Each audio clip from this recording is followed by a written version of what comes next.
કેશોદ શહેર તાલુકા ભાજપના પ્રમુખોની વરણી થતા જ પદાધિકારીઓ અને કાર્યકરોએ આવકારી હતી। ભારતીય જનતા પાર્ટી દ્વારા ચાલતા સંગઠન પર્વ દરમિયાન મંડળ પ્રમુખ અને નગર પ્રમુખોની વરણી કરવામાં આવી હતી।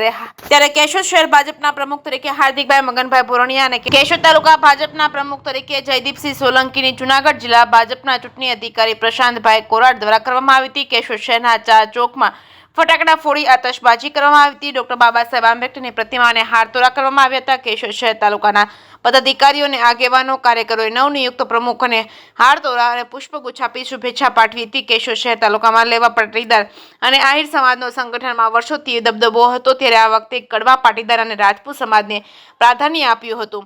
પ્રદેશ પ્રમુખ સી.આર. પાટીલ દ્વારા સંગઠન જ સર્વોપરીની વિચારધારા હેઠળ કામગીરી કરવામાં આવતા જનપ્રતિનિધિઓ કરતા પદાધિકારીઓનું મહત્વ વધી જતા દાવેદારો પોતપોતાની શક્તિ વાપરી રહ્યા છે, ત્યારે નિમણૂક કરી જાહેર કરવામાં આવતા ગણગણાટ વચ્ચે પદાધિકારીઓ અને કાર્યકરો શુભેચ્છાઓ પાઠવી રહ્યા છે। કેશોદ નગરપાલિકા અને તાલુકા પંચાયતની સામાન્ય ચૂંટણી આવતા જ વર્ષના અંતમાં યોજવાની છે, ત્યારે લોકસભાની સામાન્ય ચૂંટણી સમયે ઘર વાપસી કાર્યક્રમમાં સમાવિષ્ટ આગેવાનો કાર્યકરો દાવેદારી કરશે। ટિકિટમાં કપાશે તો જૂથવાદ વિકરાળ સ્વરૂપ લેશે એવું રાજકીય તજજ્ઞો માની રહ્યા છે। પ્રદેશ ભાજપના સંગઠનના પર્વમાં ઉંમરની મર્યાદાના કારણે બાકાત રહેલા પદાધિકારીઓ કાર્યકરો બાકીના હોદ્દાઓ ઉપર ગોઠવાઈ જવા તલપાપડ છે। ગત વિધાનસભાની સામાન્ય ચૂંટણી સમયે પૂર્વ ધારાસભ્ય દ્વારા અપક્ષ ઉમેદવારી નોંધાવી પક્ષના ઉમેદવાર વિરુદ્ધ ચૂંટણી લડી હતી અને ફરીથી લોકસભાની ચૂંટણીમાં કાર્યકરો સાથે ઘર વાપસી કરી હતી અને સંખ્યાબંધ કોંગ્રેસના આગેવાનો કાર્યકરો જોડાયા, જેથી દરેકને સમાવેશ કરવા માટેની ગડમથલ જિલ્લાના પ્રભારી અને પદાધિકારીઓ માટે કઠિન બની ગયેલ છે। કેશોદ શહેર તાલુકા ભાજપના પ્રમુખની વરણી જાહેર કરવામાં આવતા જ ઉભો થયેલો ઘોંઘાટ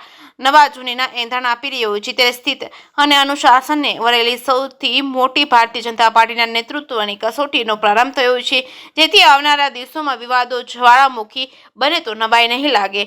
જેકેએસ ન્યૂઝ ગુજરાતી સાથે રાજુ પંડ્યા, કેશોદ। નમસ્કાર। આજે અમારા કેશોદ તાલુકાના અને કેશોદ શહેરના જે પ્રમુખોની નવી વરણી થઈ છે, એના અનુસંધાને અમે કેશોદ ચાર ચોકની અંદર ફટાકડા ફોડી અને નવા પ્રમુખોને બંનેને આવકાર્યા છે। અમારા ગુજરાત ભારતીય જનતા પાર્ટી દ્વારા અને જિલ્લા ભારતીય જનતા પાર્ટી દ્વારા જે નિર્ણય લેવામાં આવ્યો છે, તાલુકાના પ્રમુખ તરીકે જયદીપભાઈ સોલંકી અને કેશોદ શહેરના પ્રમુખ તરીકે હિરેનભાઈ બોરણિયાને પ્રમુખ બનાવ્યા છે, એની ટીમ ખૂબ સારી રીતે બનશે। એ બંને કાયમી માટે પ્રમુખ જે 3 વર્ષ સુધી રહેશે ત્યાં સુધી ભારતીય જનતા પાર્ટી કેશોદ એની સાથે રહી અને ભારતીય જનતા પાર્ટીને મજબૂત કરવાનું કામ કરશે। અમે ગુજરાત ભારતીય જનતા પાર્ટીના અને જૂનાગઢ ભારતીય જનતા પાર્ટીના ખૂબ આભારી છીએ કે અમને આવા યુવા પ્રમુખોને આપ્યા છે। આજે અમે ડૉક્ટર બાબા સાહેબ આંબેડકરજીને બંને પ્રમુખોએ અને અમે બધાએ આગેવાનોએ હારતોરા કરી અને એમને પણ શ્રદ્ધાંજલિ અમે એમને પગે લાગ્યા છીએ અને નમન કર્યા છે।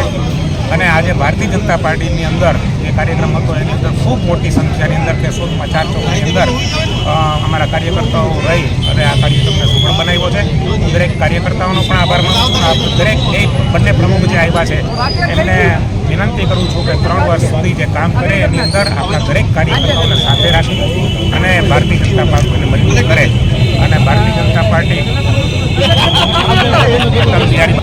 પ્રદેશ ભારતીય જનતા પાર્ટી અને જિલ્લા ભારતીય જનતા પાર્ટી દ્વારા મને હિરેન બોરણિયા અને જયદીપસિંહ સોલંકીને પ્રમુખ પદની જવાબદારી પાર્ટી દ્વારા સોંપવામાં આવી છે, જેને અમે ખૂબ 3 વર્ષ માટે સારી રીતે સૌને સાથે લઈ અને પાર્ટીનો વ્યાપ થાય એવું કામ કરશું।